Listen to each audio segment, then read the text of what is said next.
Baik, Assalamualaikum warahmatullahi wabarakatuh. Saya Agil Evan dari kelas 2E JTD, nomor absen 1, Politeknik Negeri Malang. Di sini saya akan melaporkan sebuah laporan proyek semester Microcontroller 2 dengan proyek saya yang berjudul Rancang Bangun Sistem Pintar Temperatur, Ruangan, dan Lampu Otomatis dengan Notifikasi Real Time berbasis IoT. Nah, untuk latar belakang, di latar belakang permasalahan kita mengalami permasalahan sepele dalam kehidupan sehari-hari. Sering kita temui, contohnya kita kayak seperti kita lupa mematikan lampu, yang berhubungan dengan kemalasan kita atau kelalaian kita, dan semua itu dapat memancing kita untuk melakukan kreativitas. Nah, contohnya juga ada lagi untuk cuaca yang tidak teratur. Biasanya kita kan ketika suhu ruangan panas, kita pingin dingin, tiba-tiba dari panas berubah drastis menjadi dingin. Nah, kita juga pingin temperatur itu nyaman pada badan kita dengan otomatis. Nah, melihat hal tersebut ya, kita bisa menggunakan sebuah proyek yang berhubungan dengan pemanasan dingin dan akan menyala secara otomatis ketika kita merasa dingin atau kita merasa panas. Dan itu semua bisa kita kontrol juga melalui smartphone atau handphone kita dengan genggaman kita ini.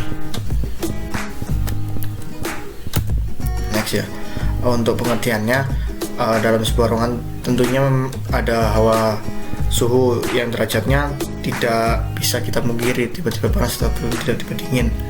Dan ketika kita menggunakan termometer, itu pun juga tidak stabil gitu. Dengan alat ini kita bisa diukur oleh sebuah sensor dari derajat suhu ruangan tersebut, dan microcontroller ini sebagai otaknya akan memerintahkan pemanas atau pendingin sesuai dengan keadaan yang dia butuhkan atau yang dia baca. Nah, di sini berhubungan dengan Internet of Things yang akan kita sangkut pautkan sebuah gawai atau smartphone tadi sebagai media pelengkapnya.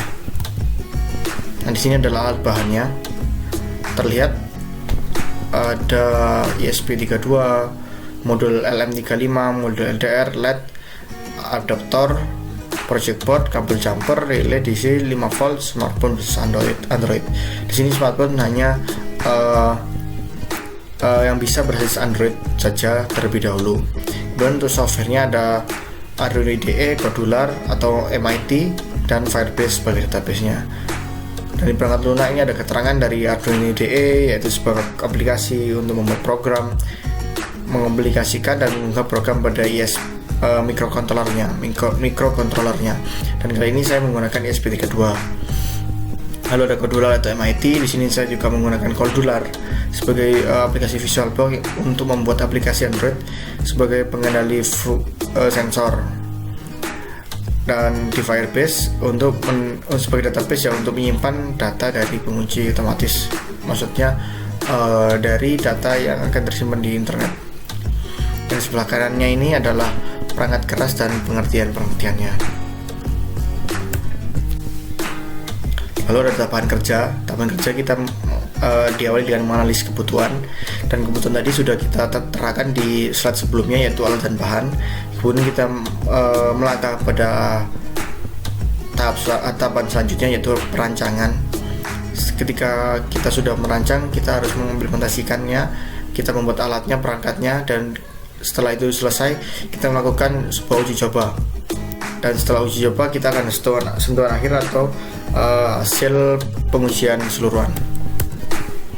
Nah, di sini cara kerjanya dari termometer temperatur pintar dan lampu otomatis. Nah, di temperatur pintar ini yang sebuah sub otak atau yang akan menggantikan nanti pendingin dan pemanasnya ketika kita membutuhkan suhu yang dingin atau suhu yang panas.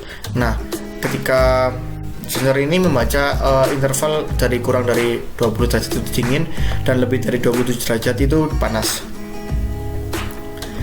dan itu semua akan dikonekkan di smartphone ya. Dan ketika kita tidak mau otomatis, itu pun bisa kita melakukan secara manual dengan smartphone kita seperti itu. Dan untuk lampu otomatis sama, di sini ada level intervalnya sekitar 600. Jika kurang itu gelap, jika lebih jika kurang itu terang, jika lebih itu gelap, seperti itu.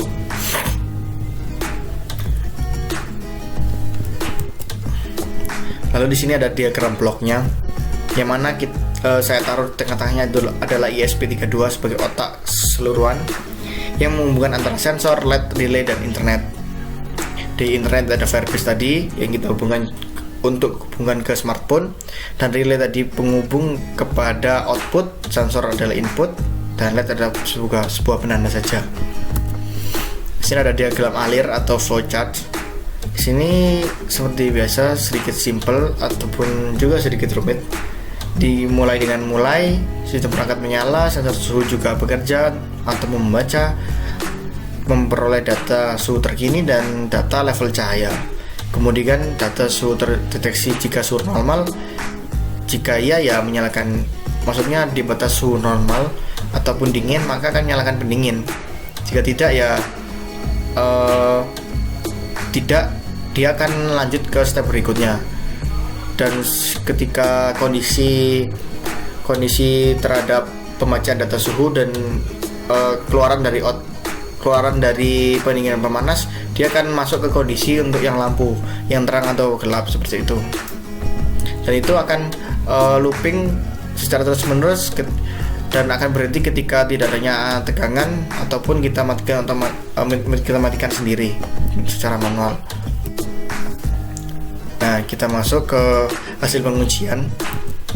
Nah, di hasil pengujian di sini ada 3 gambar ya. Ada 3 gambar ya. Yang gambar pertama itu ada 2 gambar. Ini adalah rangkaian ESP32, modul relay, modul LDR, dan modul LM35. Seperti itu rangkaiannya.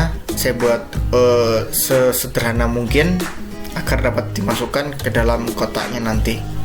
Dan gambar kedua adalah hasil pengujian terhadap output yang lampu atau kondisi terang dan gelap. Nah, itu kondisi ketika lampunya terang. Dan yang gambar ketiga adalah hasil pengujian terhadap suhu terhadap pendingin dan pemanas. Sebenarnya di sini pendingin dan pemanas cukup relatif kita ganti pendingin sebagai AC ataupun pemanas sebagai heater seperti itu. Tapi ini saya hanya ada alat sekedarnya. Jadi di sini untuk pemanas saya memiliki sebuah pemanas mini, dan untuk pendinginnya saya menggunakan sebuah kipas angin saja. Karena nanti ada sebuah soket yang bisa memasukkan outputnya nanti. Ketika kalian atau teman-teman mau menggunakan AC, bisa dicolokkan kepada soket yang pendingin. Nah, nanti yang akan digerakkan atau yang dikendalikan oleh microcontroller itu adalah AC-nya, seperti itu. Lanjut, ini adalah hasil pengujian inputnya. Kita coba dari input dulu baru output. Dan di inputnya sendiri sensor cahaya membaca 48 adalah mati, karena bisa dikatakan itu adalah terang karena batasnya tadi adalah 600 levelnya. Di percobaan pertama adalah 48 itu mati, percobaan kedua 42 itu mati, 43 itu mati, 41 itu mati, dan keempat ini adalah 4095 menyala karena bisa dikatakan gelap. Nah, di sini kondisinya sensor LDR atau sensor cahaya saya tutupi sama seperti 456, dan kemudian masuk ke 7. Ini seperti dengan nomor 1 percobaan 1 atau percobaan 1 sampai percobaan 3. Dan percobaan 8 sama dengan nilai 90 dikatakan mati, 9 percobaan 9 70 dikatakan mati, percobaan 10 67 dikatakan mati. Kemudian lanjut ke sensor suhu.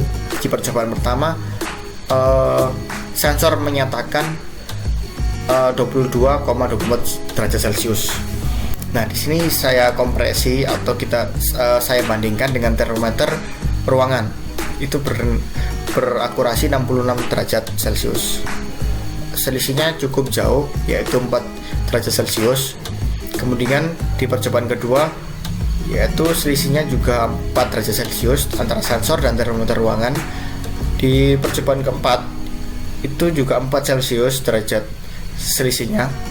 Kemudian di percobaan 6 itu sensornya lebih tinggi daripada nilai sensor lebih tinggi daripada termometer ruangan, yaitu selisih 5 derajat.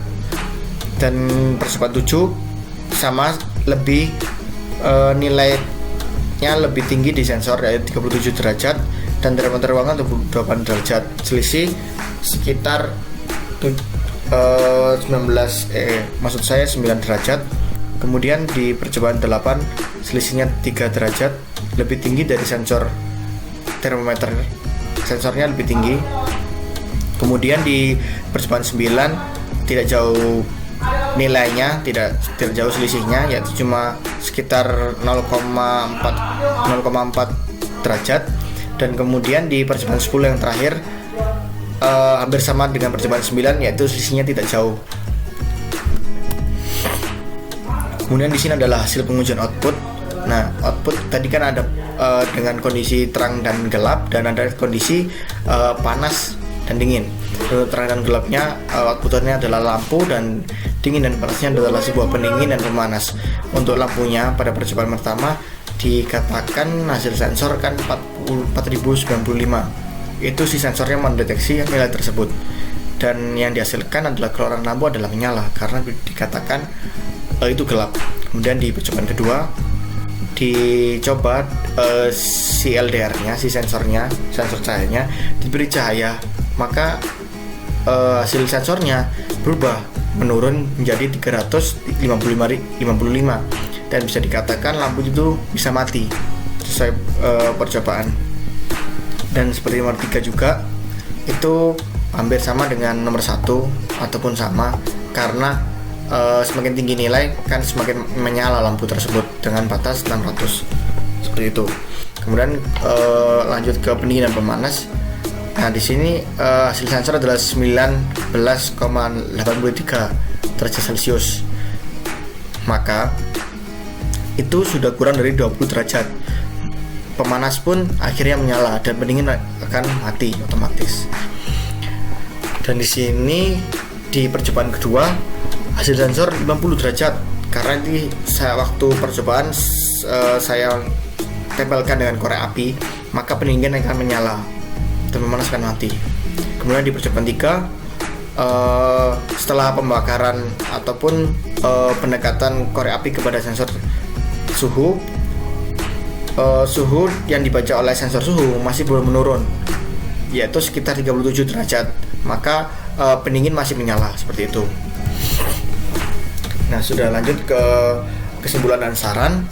Nah, untuk secara keseluruhan semua itu bisa lebih praktis lagi ketika kita kendalikan secara manual ataupun otomatis melalui handphone, karena itu dapat memudahkan kita dan cocok untuk kita yang mungkin bisa dikatakan agak sedikit malas untuk bergerak, menyalakan lampu atau menyalakan pendingin untuk memanas, yang sekiranya HP itu dan sensor tetap terhubung dengan internet seperti itu.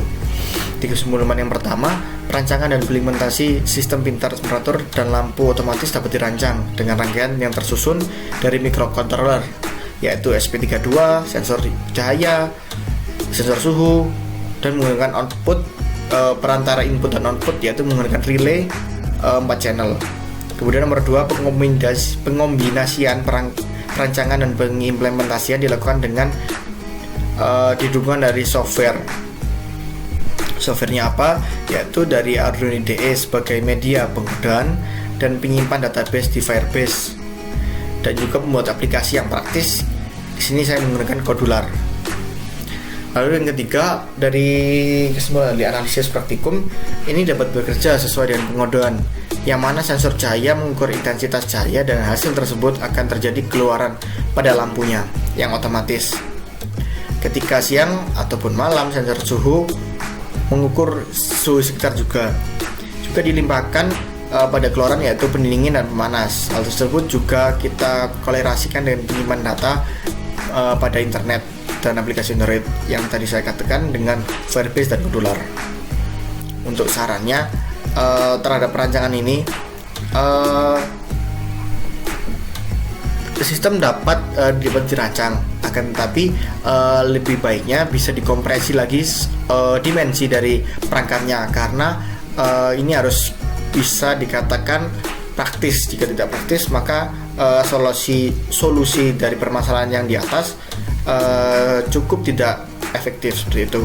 Kemudian yang nomor 2, pengombinasian keseluruhan komponen hardware software ini harus menggunakan beberapa referensi yang kesederhanaannya itu terhadap topologi. Yang maksud yaitu dari perancangan dari diagram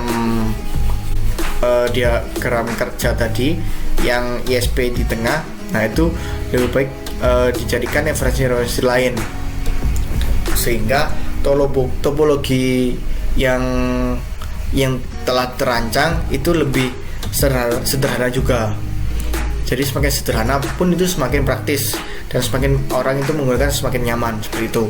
Yang nomor 3 adalah perlu pertimbangan lagi diberi di sebuah sistem perangkat ini yang dapat benar-benar mempermudah, memberi kenyamanan dan keefektifan manfaatnya perangkat tanpa membuat kesusahan oleh pengguna. Di sini sebenarnya tidak begitu kurang ataupun tidak pun lebih mengenai manfaatnya ataupun sisi keefektifan penggunaannya, tapi ini masih perlu proses pengembangannya, seperti itu. Mungkin dari saya cukup sekian mengenai presentasi laporan proyek semester dari mata kuliah Microcontroller 2. Di sini saya Evan. Terima kasih, mohon maaf jika ada salah kata. Wassalamualaikum warahmatullahi wabarakatuh.